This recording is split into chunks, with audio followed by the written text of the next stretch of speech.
우리가 인생 살면서 그 모든 일을 혼자 다 할 수 없어요.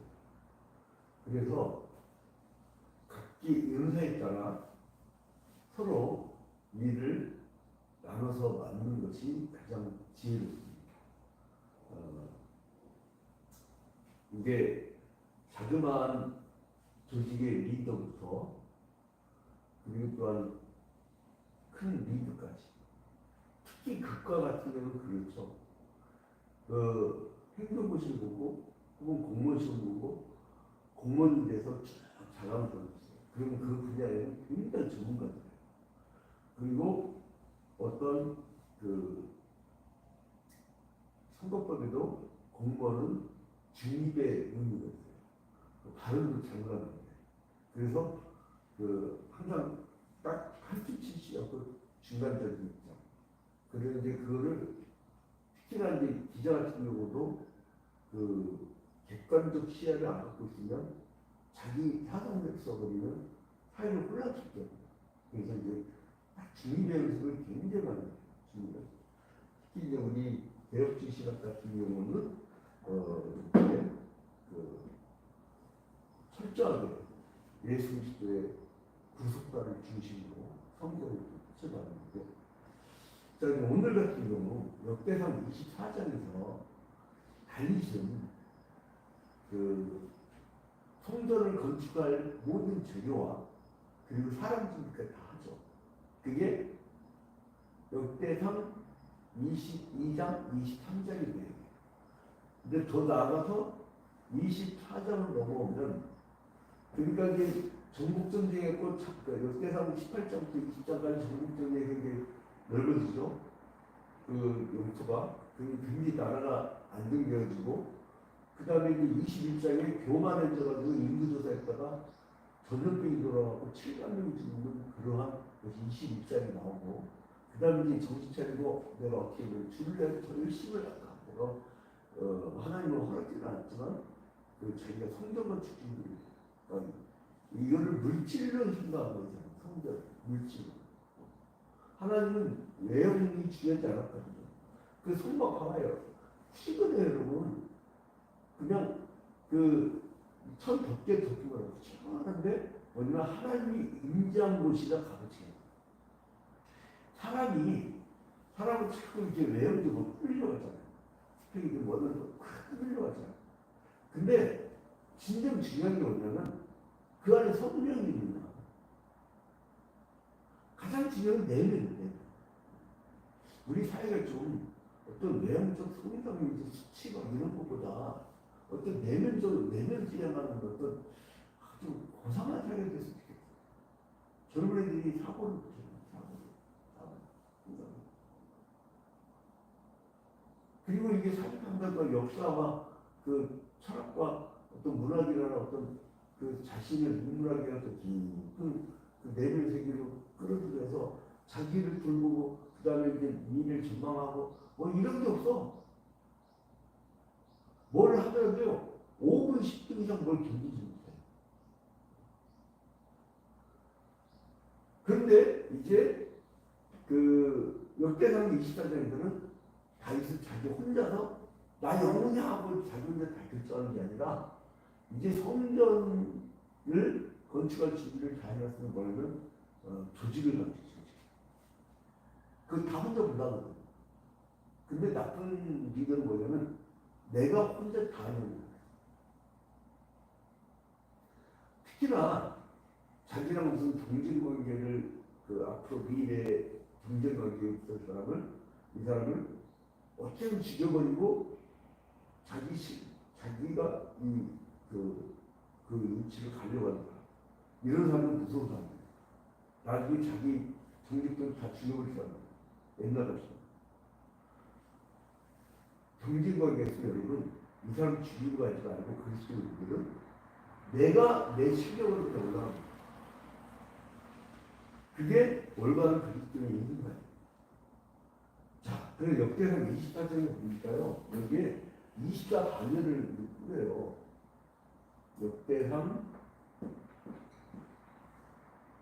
24장에 24 반열로 그 내기를 나눠. 이게 이제 다윗이 한 작품이죠. 그러니까 성전 건축을 할 때 외형적인 준비, 재료들, 그리고 내부적인 준비를 다 갖추고 나서 이제 성전 봉사를 위한 레인들을 위임하고 있는 장면입니다. 이게 이번 24세기 특징이죠.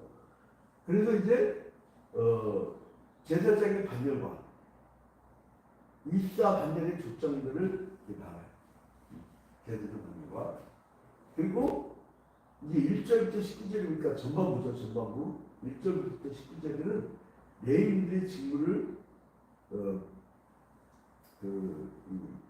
맡겼으면 그 다음에 뭐냐면 반열이 나옵니다. 1절부터 19절 1절부터 19절에는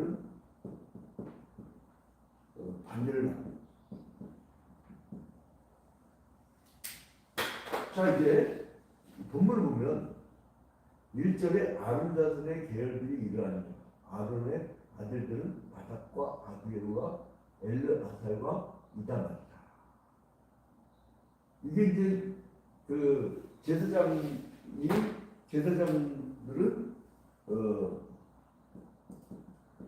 제사장은 아론 가문이 맡았죠. 대제사장은 특히.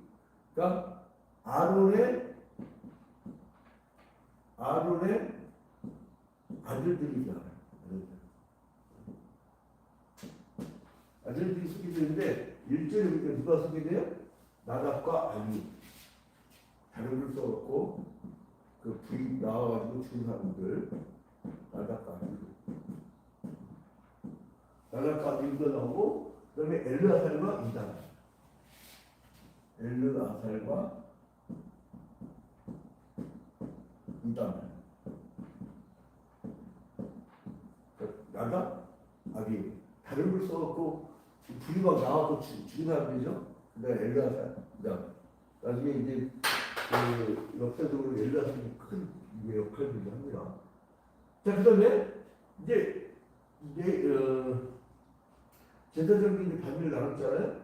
그다음에 이제 제사장들을 돕는 사람들이 있어요. 그게 뭐냐면 내자손을 기억. 그 20절부터 20절부터 32절은 내자손. 이거를 불로 나눈 것이 특징입니다. 그래서 제사장들과 일반 레위인들을 이제 각계층 나눠서 세 명에게 분류하고 있는 게 좀 장애예요. 그러니까 레위인들을 이렇게 분류하는 게 뭐냐? 이스라엘 내에서 분파의식을 방지하는 쭉다 심어져가지고 하나님 일을 매우 조직적이고 치밀하게 하려고 하는 겁니다. 그래서 이게 교회에서 당신 이걸 맡아주셔야 됩니다. 이걸 하셔야 됩니다. 그러면 이제 그걸 적극적으로. 근데 이제 나답과는 잘못 썼고 죽어버린 게 엘르아살이 있는데 이제 엘르아살은 이제 사진을 보니까 엘르아살의 자손 중에 우두머리가 이다말의 자손보다 많음으로 나눈 것이더니 엘르아살 자손의 우두머리가 16입니다. 이다말의 자손은 그 제공의 가문에 따라 8명이다. 그러니까 이 나는 죽고 나는 두 사람에 대해서 집중적으로 설명을 하고 있습니다. 그래서 이제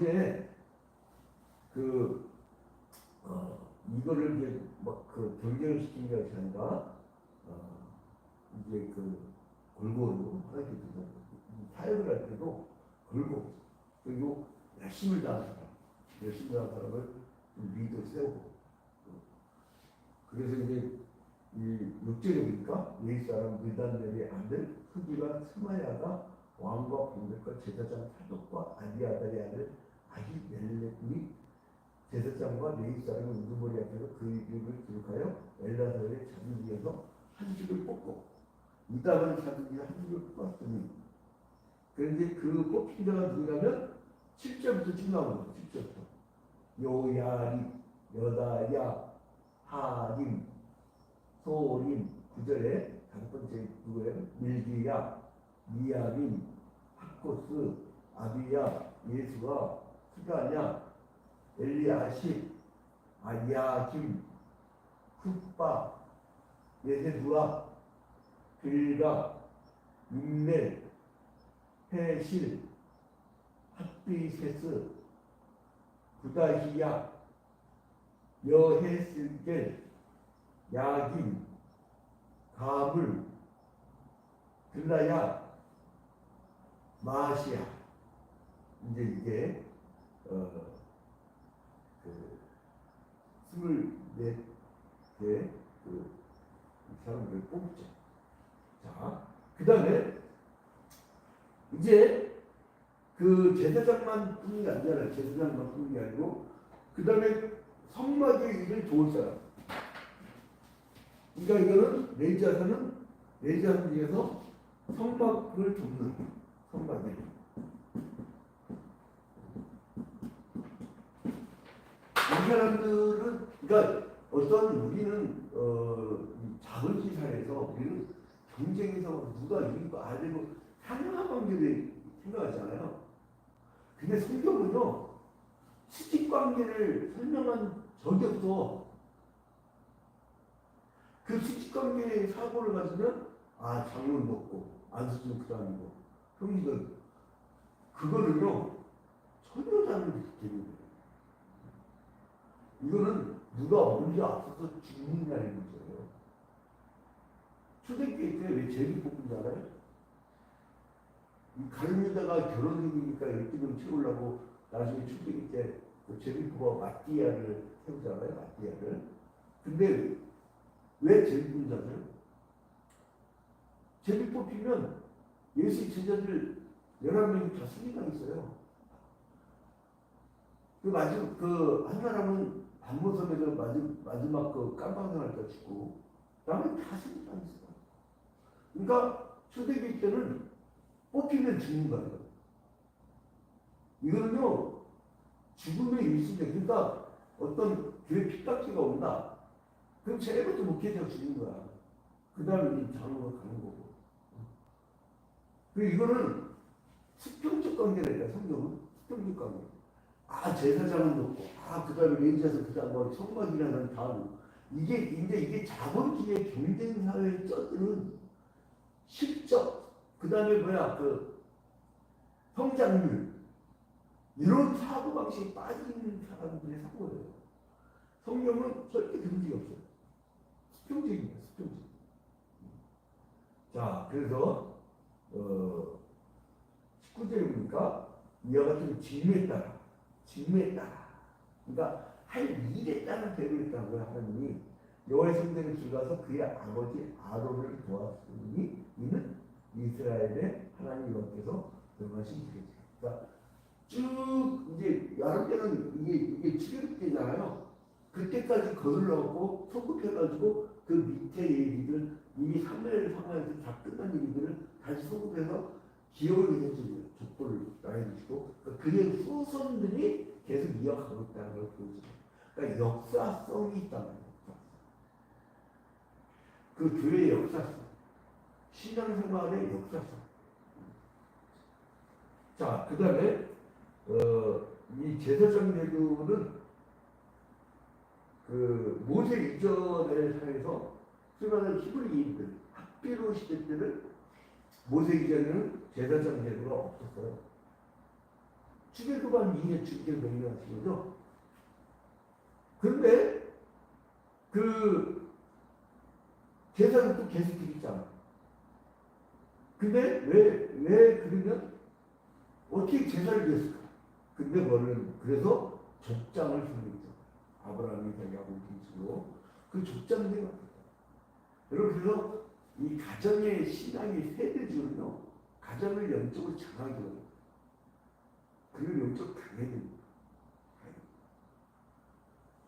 그래서 이제 가정이 그렇다고 해서 막 너무 강하다고 해서 이거 육신적으로 강하면 안 됩니다. 이뭐 폭정과 하듯이 그렇게 하면 안 되고 이렇게 영적으로 그렇게 자 그래서 가장이 제사장 임무를 담당했던 것이 히브리 사회의 처음이었는데, 그러니까 모세 시대 이후부터 제사장 제도가 정식으로 나오죠. 그래서 이제 아론 때부터 소급해서 여기서 설명을 하고 있는 겁니다. 자 이제 그 네 명을 아들 네 명을 이제 성별해서 세웠다라고 나오고, 그리고 이후에 제사장 직분은 바로 이 아론의 후손으로 제사장 직분이 계속 이어져 왔다라는 기록점을 보여주고. 그런데 슬프게도 모세 시대 때는 제사장 제도가 생겼는데 하나 시대 때 가나안 점령하고 나서 이 사람들이 잊어버려요. 제사장 제도가 없어져. 거의 유명무실.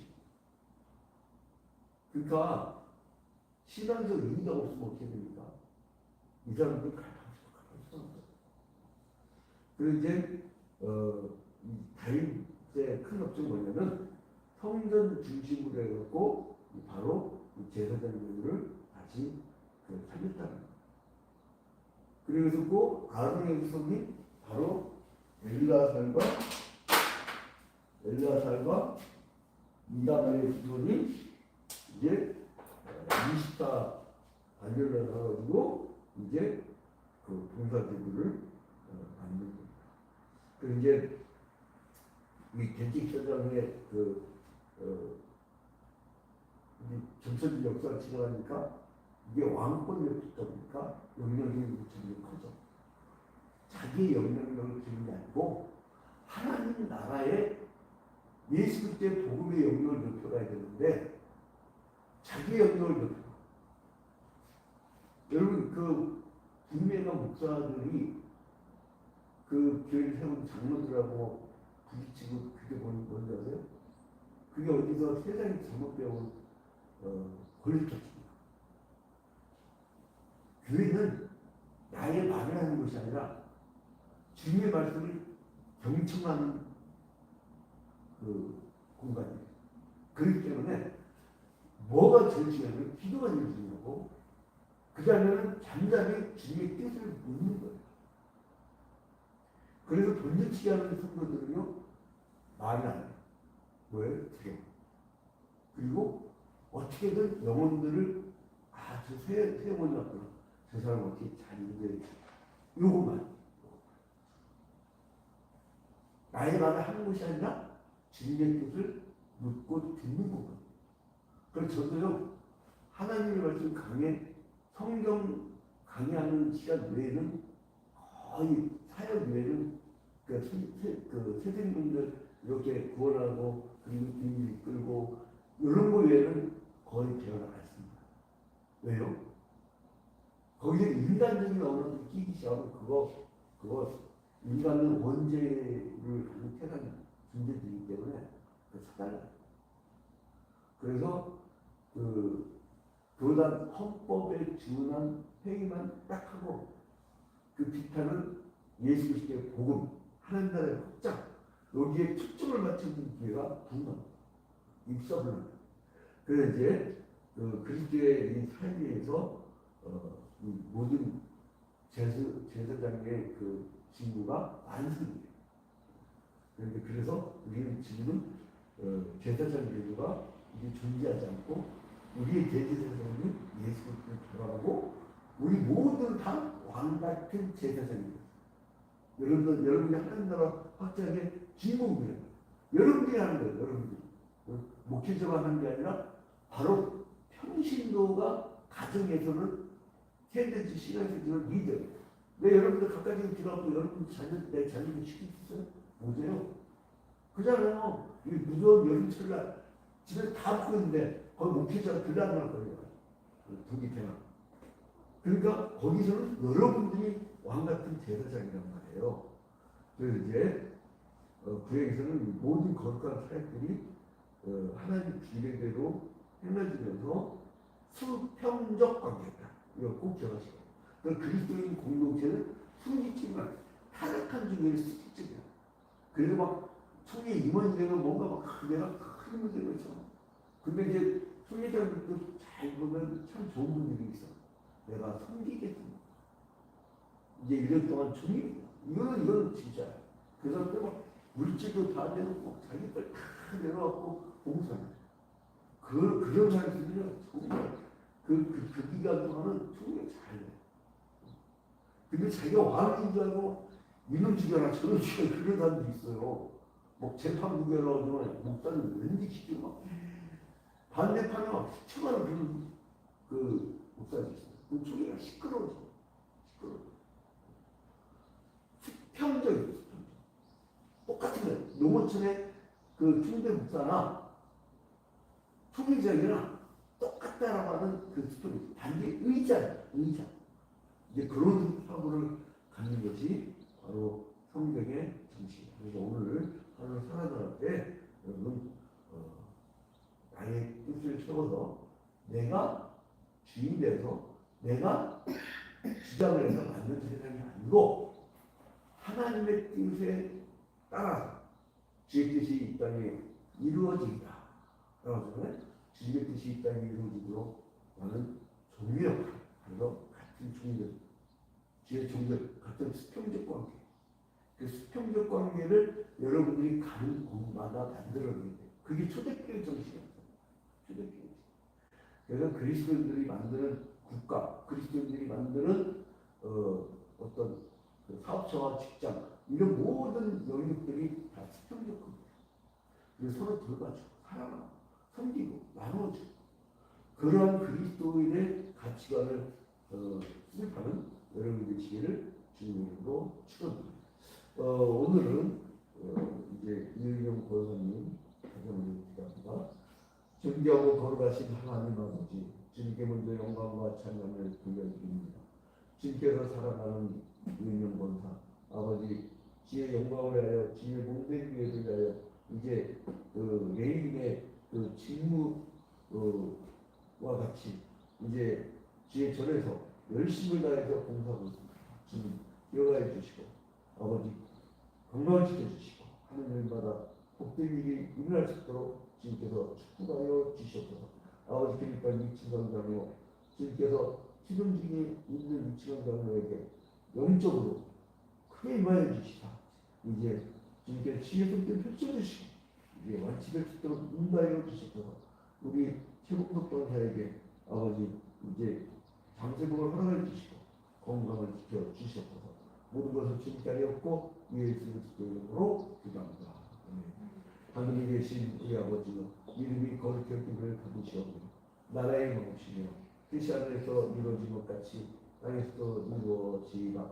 오늘 우리에게 일용할 음식을 주옵시고 우리가 우리에게 죄진 자를 사하여 준 것 같이 우리 죄를 사하여 주옵시고 우리를 시험에 들지 말게 하옵시고 다만 하나님께서 얻어옵소서. 대개 나라와 권세와 영광이 아버지께 영원히 싸움나이다. 아멘. 주는 쌍방울이니까요. 하신 말씀 있으면 말씀을 해주세요. 이번 주 말씀해주세요. 예은이 어떠세요? 예은이 어때요? 네? 예은이 괜찮아요. 지금 치료받고 있는데 뭐